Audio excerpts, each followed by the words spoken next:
Should have brought a hat. 7 overrated things in golf that most average golfers don't need to worry about. Or maybe 11 of them, or maybe 9 of them. I don't know. I always lose track.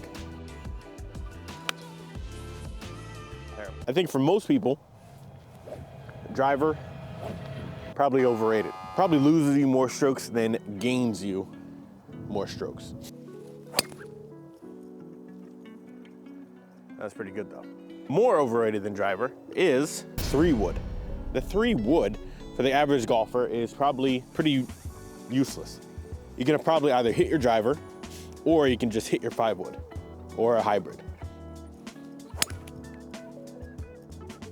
I think for the average person, you're probably not gonna have much of a yardage change between your driver and your 3-wood, and the accuracy is probably not gonna be that much different either. I mean, most people will probably get away with just getting a 5-wood or even a 7-wood and using that as your tee or your driver. Skipping the 3-wood is probably gonna be your best bet.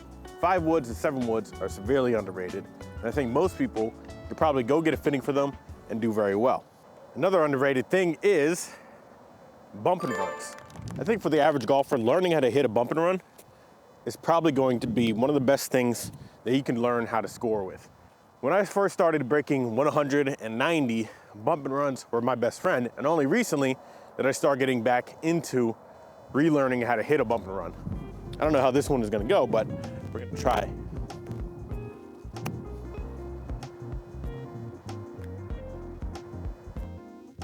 I didn't even hit that well with contact. That's still a great shot. Bump and runs, very underrated. Everyone should try to learn them. You can learn the golf sidekick method. You can just hit a pitching wedge. Doesn't really matter, but learn a bump and run. The next thing that I think is super overrated is golf balls. I don't think brand really matters unless you're like an elite level. But for the average golfer, it doesn't matter. Why? Because your dispersion, our dispersion, is so poor anyway. Our spin rates are so different from shot to shot that it doesn't really matter if a golf ball spins 500 less or 500 more than, you know, tour average, I guess you could say. Now, if I'm hitting the same shot with the same spin rate, 9 times out of 10, the golf ball probably matters. But for you and I, we just need to focus on getting good contact and getting the ball where we need it to go. So I got 3 golf balls here. I have a Kirkland. I have a Titleist. Yeah, there you go. I found a shitty Top Flight practice ball with scuff marks in my bag. Why did I have that in my bag? I don't know, but I got that in there. And we're gonna hit all 3 on this par 3. Now it's winter time, so we have a temporary tee box.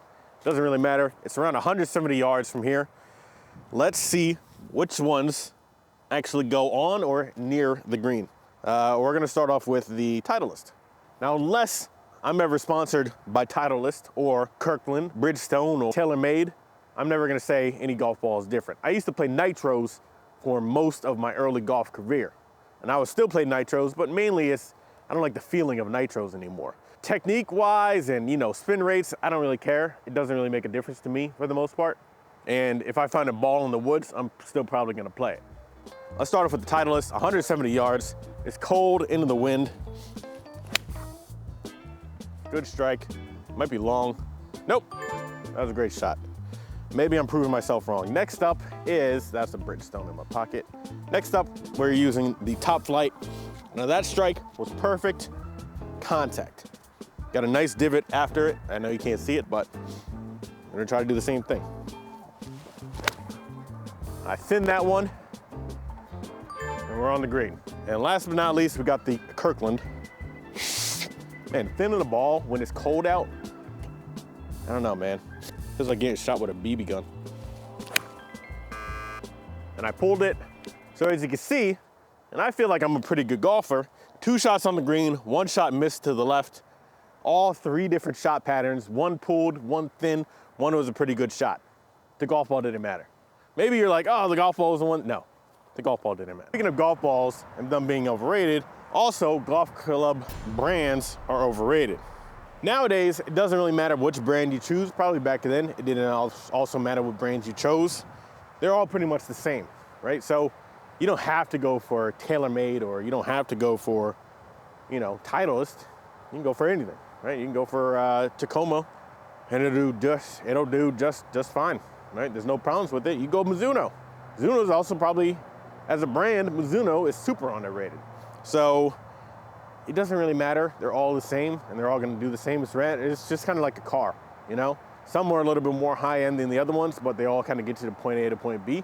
It's really about figuring out what you like. The only reason why I play Mizunos is because when I was new to golf, I went to Golf Galaxy. I was testing out brands, and the only club that I hit well was the Mizuno. So it felt the best, and here we are, still with Mizuno. So Mizuno, if you want to sponsor me, I'm open. Or Tacoma, you want to sponsor me, I am also open. But my wedges are a mixed match of clubs. My wedges, I got a TaylorMade club in there. I got a PXG.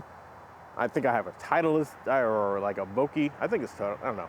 Point is, I got a whole mixed match of clubs. It's overrated to stick with one brand.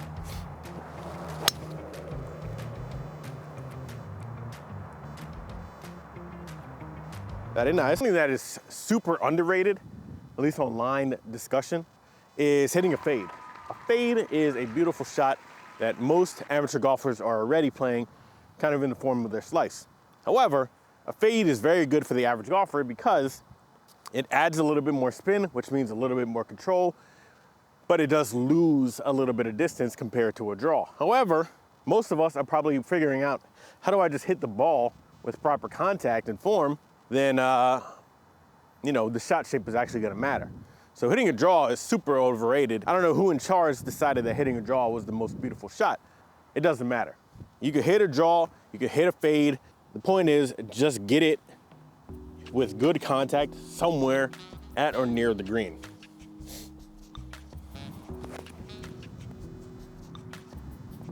See, that's what happens when I try to play a draw. It never works. Now let's hit my normal shot. A little fade.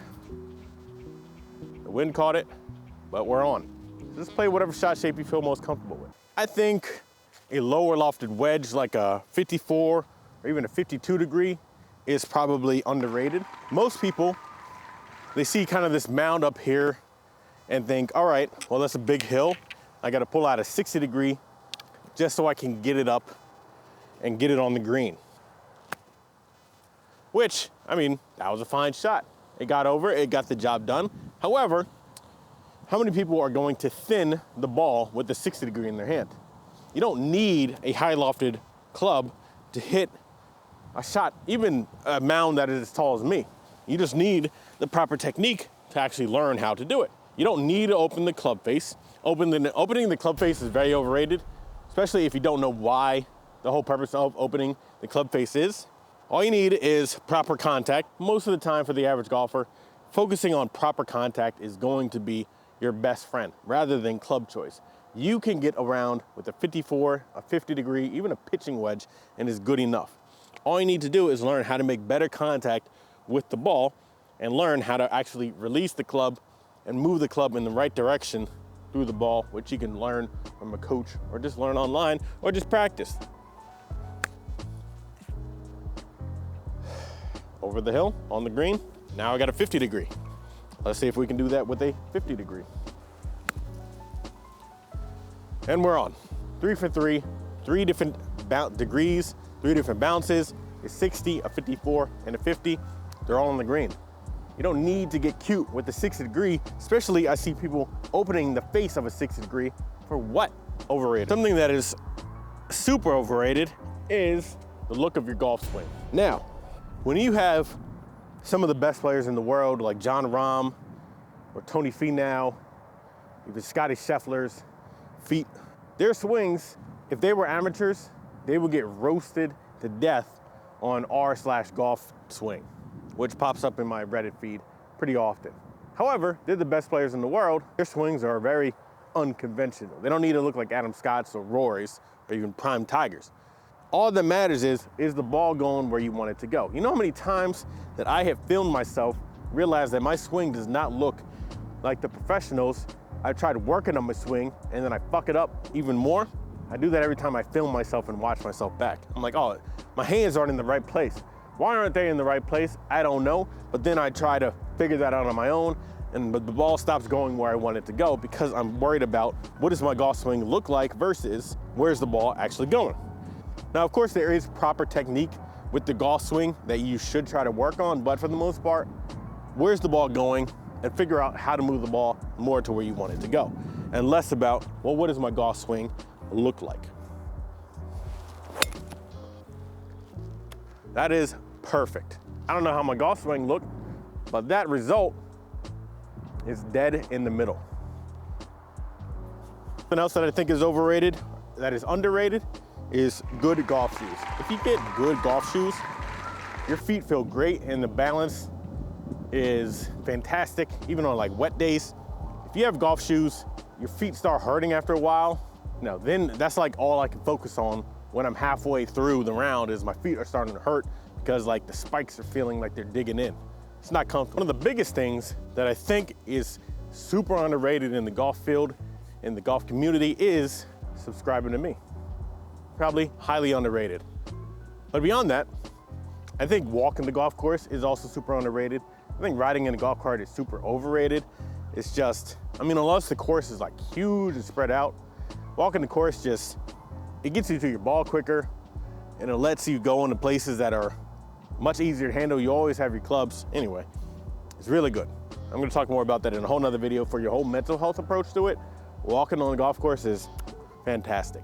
Lastly, I think approach shots, arena regulations are pretty overrated for most golfers. I said this in another video, but it's not the reason why you're not scoring well.